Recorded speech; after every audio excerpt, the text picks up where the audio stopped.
আসসালামু আলাইকুম ওয়া রাহমাতুল্লাহ। সুধী দর্শক, দেশের প্রধান জাতীয় দৈনিক পত্রিকার শিরোনামে স্থান করে নেওয়া গুরুত্বপূর্ণ খবরগুলো নিয়ে হাজির হলাম আপনাদের সামনে। আশা করি সাথেই থাকবেন। শুরুতেই আন্তর্জাতিক সংবাদে যা যা থাকছে। অবশেষে যুদ্ধ বন্ধ চুক্তিতে স্বাক্ষর যুক্তরাষ্ট্র ও ইরানের, শান্তি ফেরার আশা। তেহরানের উপর থেকে নৌ অবরোধ প্রত্যাহার ওয়াশিংটনের।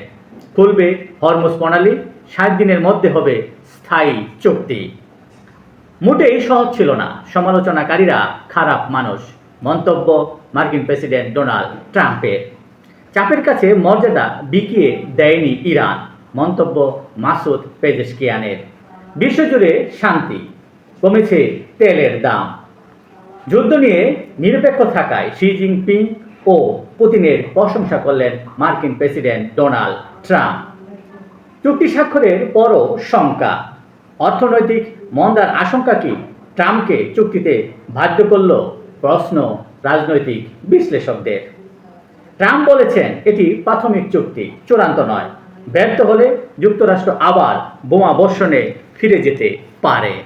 অপরদিকে ইরানের স্পিকার মোহাম্মদ বাগের গালিবাফ বলেছেন যুক্তরাষ্ট্রের প্রতি তার অবিশ্বাস রয়ে গেছে এবং ইরানের আঙ্গুল ট্রিগারের উপরেই আছে।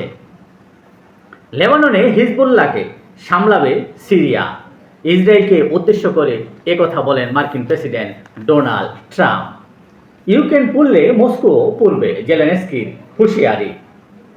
আমরাই ইনস্টাগ্রামের সবচেয়ে বিখ্যাত জুটি, মোদিকে মেলোনির রসিকতা। লোহিত সাগরে 2 যুদ্ধ জাহাজ মোতায়েন করবে জার্মানি। বঙ্গোপসাগরে সাবমেরিন মোতায়েনে পাকিস্তান তথা পরিকল্পনা পাকিস্তানের, ভারতের গণমাধ্যমের দাবি। এ পর্বে দেশীয় সংবাদে যা যা থাকছে। নিরাপত্তার কড়াকড়ি, জনগণের সঙ্গে যেন দূরত্ব তৈরি করতে না পারে। সবাই একথা বলেন প্রধানমন্ত্রী তারেক রহমান। সুইস ব্যাংকে বাংলাদেশিদের আমানত বেড়েছে 41%। 2025 সালে ব্যাংকে জমা অর্থের পরিমাণ দাঁড়িয়েছে 12,763 কোটি টাকা। ব্যাংকটির বার্ষিক প্রতিবেদনে এ তথ্য উঠে আসে। শহীদ মুক্তিযোদ্ধার সন্তান দাবি করা সেই জামায়াত এমপির বাবা বেঁচে আছেন। তার বাবার নাম মোহাম্মদ আব্দুল কাদের সৈদি। এমপি হাফেজ আব্দুল মুন্তাকিমের গ্রামের বাড়ি গেলে এ তথ্য পাওয়া যায়।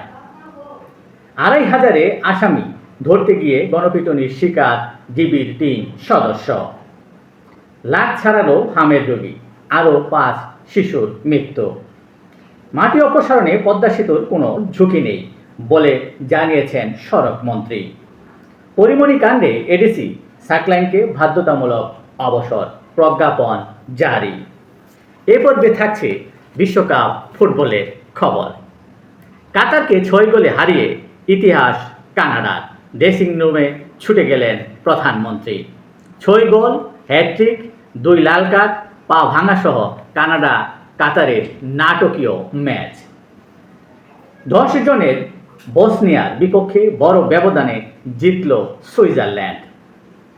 মেসির বাবার অসুস্থতা নিয়ে গুজব, ক্ষুব্ধ পরিবার। পূর্ণাঙ্গ দলীয় অনুশীলনে ফিরলেন নেইমার, হাইতির বিপক্ষে খেলার সম্ভাবনা নেইমারের। এই ছিল দেশের প্রধান জাতীয় দৈনিক পত্রিকার শিরোনামে স্থান করে নেওয়া গুরুত্বপূর্ণ আলোচিত খবরগুলো, যা নিয়ে এতক্ষণ আপনাদের মাঝে উপস্থিত ছিলাম। আজকের মতো এখানেই শেষ করব। ভালো থাকবেন, সুস্থ থাকবেন। আসসালামু আলাইকুম ওয়া রাহমাতুল্লাহ।